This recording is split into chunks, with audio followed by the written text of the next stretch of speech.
Hello and welcome to today's video. We're going to be doing something a little bit different today.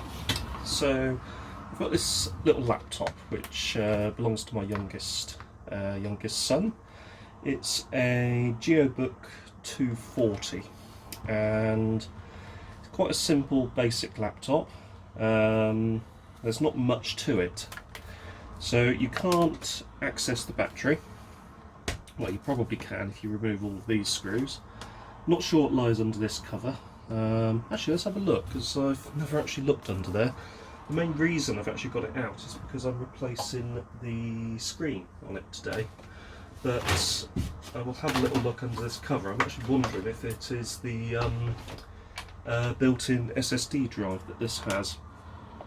The plastic itself is very, very flimsy, very thin, and it is quite easy to apply too much pressure and actually damage the screen itself. So what I've had to do is I've purchased another screen, and you have to be careful when purchasing laptop screens, especially for this generation of laptop. So newer laptops have LED backlit screens, but they can come with two different types of connectors. You can either have what I think is a 30-pin connector, or I think it's a 40-pin connector. I'm not sure of the exact numbers, but this one uses the smaller of the two.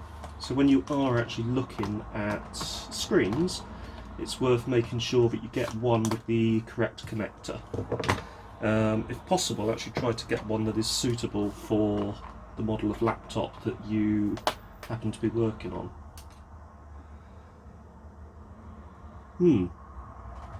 Mystery solved, it looks like, looking at it. An additional expansion port with what looks like a SATA connector, so I would assume that's for an additional internal hard drive. But seeing as my youngest son uses it, it's very unlikely he will exceed the capacity of the drive that's in there. Anyway, onto the job in hand. So, I'm not sure if you can see this, but we have, let me just focus in on it slightly.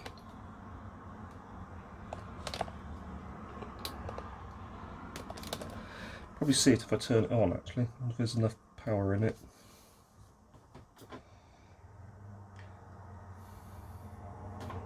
There you go, so all around there, there and here.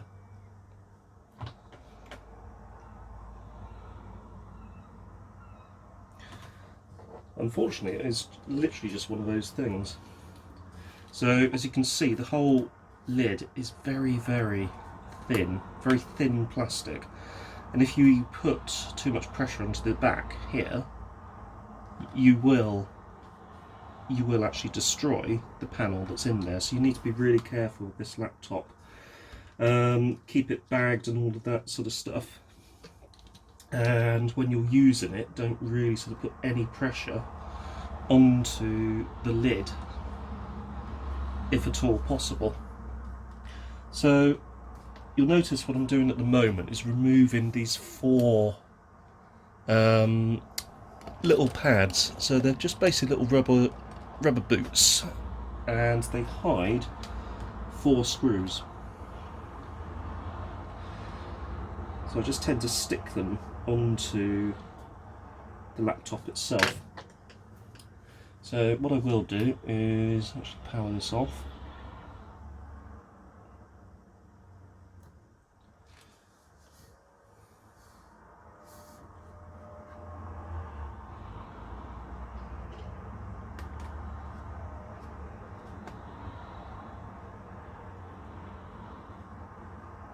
I think that's shutting it down.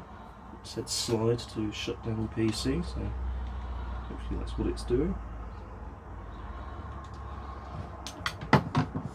Need to also find a screwdriver bit that is small enough to attack these screws.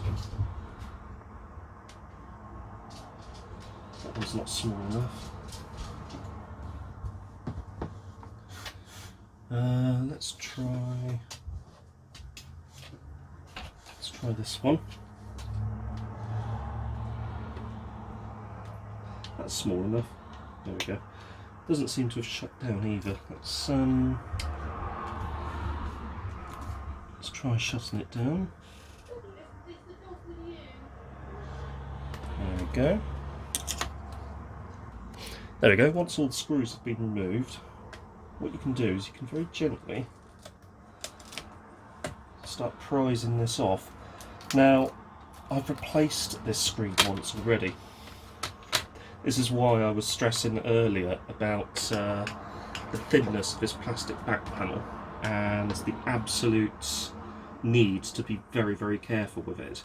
What you will find if you've never replaced the screen before is there is a sticky material actually around the panel itself. So what you have to do is using, say, some kind of sort of plastic pry thing, actually sort of work off all of the stickiness around the edge. When you get to the bottom, I find it's generally best just to go in here with your fingers and gently prise it back like so. Doesn't matter too much if you're replacing the panel, but if you're not replacing the panel, what you could also do is run a hairdryer across there, just to actually sort of loosen up some of the adhesive that's under there, and that will actually make this a lot easier to prise away. Now, you can on some laptops actually just get under here around the hinge area. You do need to be careful because the actual main wiring loom runs along there, so if you are going in there, it's best to sort of go in more at the back, and when you do, don't go sort of prodding it too much. So that is actually away now, but you can just really sort of see just how flimsy this is. More expensive laptops have a much more rigid plastic panel, but because this is obviously built to a price, it is a lot flimsier than one would hope. So you have a selection of screws actually holding the screen into the panel itself, so we'll remove those. There is 1, 2, 3 and 4. This here is basically a magnet, as you can see, and that goes to a piece of metal in here, which actually just keeps this sort of laptop lid shut. There should be one over here, but it looks like that one has actually gone missing. Probably went on an excursion at some point. And let me see if I can find a replacement that would be suitable. It's handy, I've actually got one there. In fact, that's probably the one from this laptop. So that's that back in its place. What you can do with these is actually just put a bit of blob of hot glue into there just to hold it in place, but to be honest with you, the plastic moulding itself is tight enough just to keep it in there. So after a little bit of time, these 4 come away like so. Now it says do not touch. Doesn't really matter because the screen is destroyed, and I tend to lift it away like so, and you will have the actual connector here. Now this is where you need to make sure that you actually have the right screen, because there are 2 different types, as far as I know, 2 different types of connector. There's this one, which I think is 30 pin, and there is a larger one which I think might be 40 pin or more. Very small connector, and it literally just pulls away like so. Because these are LED backlit, older laptops actually had quite a fat connector coming off the cold cathode that would run along the bottom. Modern laptops don't have that, So there's actually no additional drive circuitry for the cold cathode that you would sort of often find around this sort of section of the lid. This is the connector that goes up to the webcam, and what you could do if you wanted to sort of make sure that if it was a child actually using this, to make sure that your child is safe, you can very, very gently unplug the webcam, like so. So you don't have to worry unnecessarily. And then obviously once you reassemble it, that's all going to be hidden from sight anyway, and there won't be any sort of danger of them unless they use a USB webcam, but there won't be any danger of the webcam being turned on when it shouldn't be. So this is the screen that came out. This is actually taken out of an Acer laptop that I had lying around. And there you go, that's the model number. Manufactured 1509, which isn't 2009. I think that might be 2015 September, which would actually track when we acquired that laptop. Not this laptop, the laptop the screen came from originally. So, this is the parcel with the new screen, so let's get that open.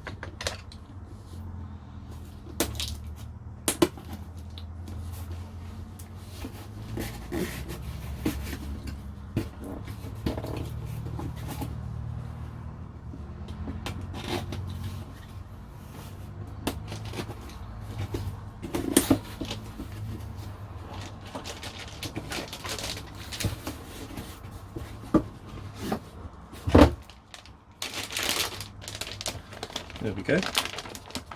So gently print out like so.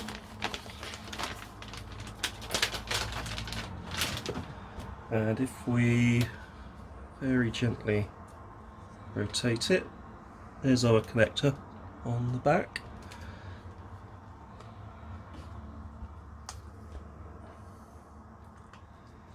Here's our connector here, and it is a bit fiddly, but it will just plug in. You need to be very careful, and what I would do as well is get some, say, insulation tape, electrical tape or something like that, and just stick it over this, just to keep it in place. To be honest with you, it's not really going to move much when it's in position, because these have quite a standard setup. The brackets seems to match depending or regardless of the laptop you happen to be using. What I will do though is power this up, and we can actually check that the screen actually works. That's good. That's a good sign so far. There doesn't appear to be any scarring on this one, which is good.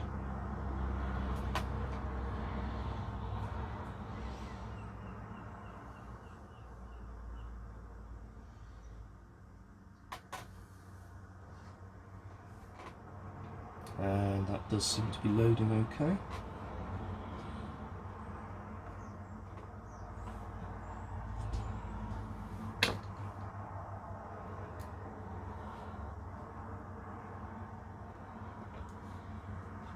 Whilst I'm waiting, I'll just put the relevant screws in.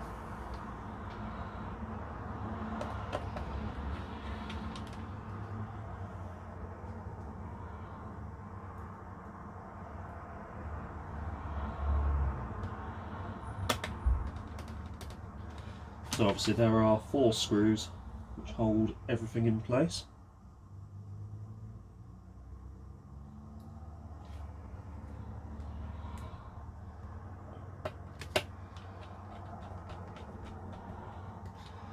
And there we are. You see I've unplugged that earlier. It's up to you whether you plug it back in again, but I'm going to leave that unplugged because I don't like having a webcam on the top of the laptop, just don't like it. I have one on my work laptop, but that is because it's for work and I do a lot of Teams meetings and other video conferencing, so it is handy to have it, but on a personal laptop I don't personally like to have it.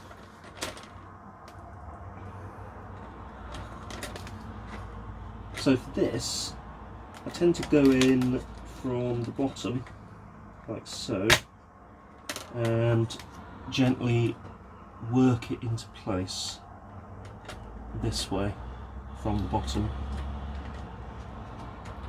What you might need to do is reposition the wiring loom, although that is in its own little position in there. But you will find that after a little bit of persuasion, gentle persuasion, it will clip back into place, or it certainly should anyway.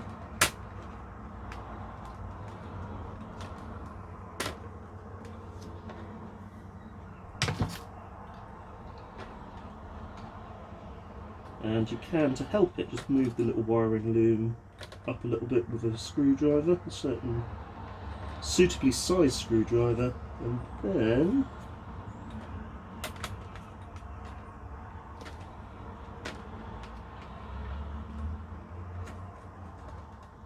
at the same time I should be able to bring this down and down like so, and move maybe a flat blade a bit better. Just gently tease the loom up and out of the way. Actually, what I can do is I can do this, put that into there, then down like so, and in. Then clip it into place around the edge of the screen itself. So it will, you need to be careful not to press too hard. The last thing you want to do is to actually crush your screen and damage it again. Do need to be careful with it though, because it is very, very delicate.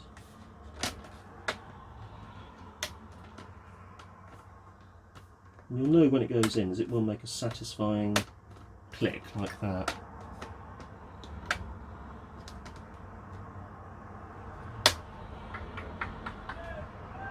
And it will continue to do that as you work your way around, like so.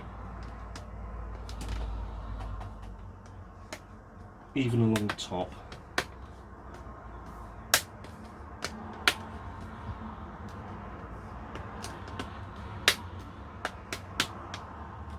There we go.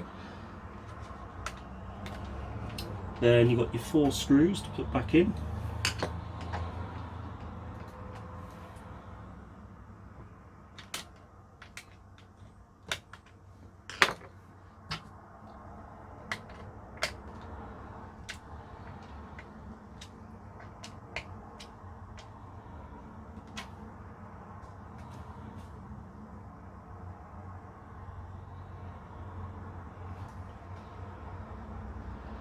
Like so. So I tend to do it diagonally,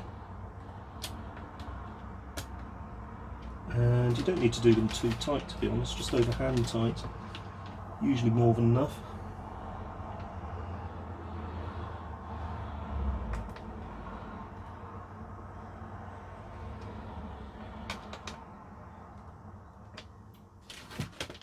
And there should be one more.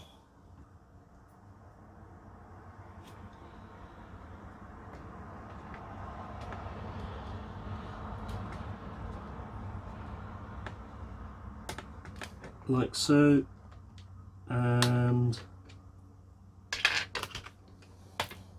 oops, popped out. Let's try that again.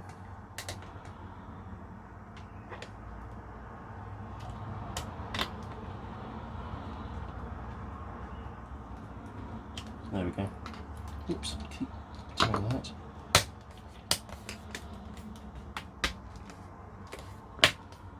There we are, that's getting it seated in nicely.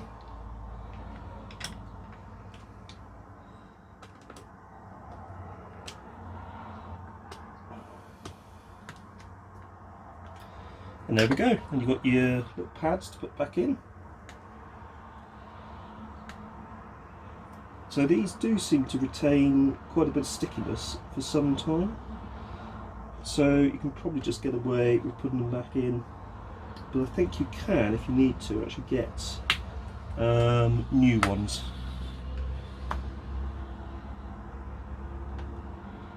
There we go, and there we go. I think there is one more. There it is. That can go up there. Perfect. And there we have it. All that you need to do now is just give the screen a clean, and you're ready to go.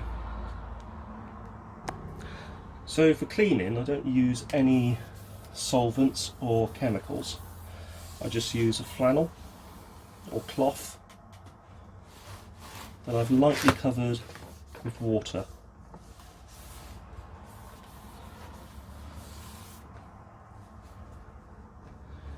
And it's not a soaking wet cloth either, it's just a nice cloth that's slightly damp. And then you just finish off like so, just wipe it over gently.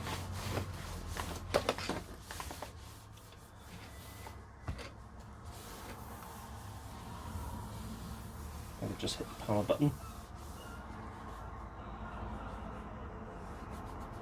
And that is it.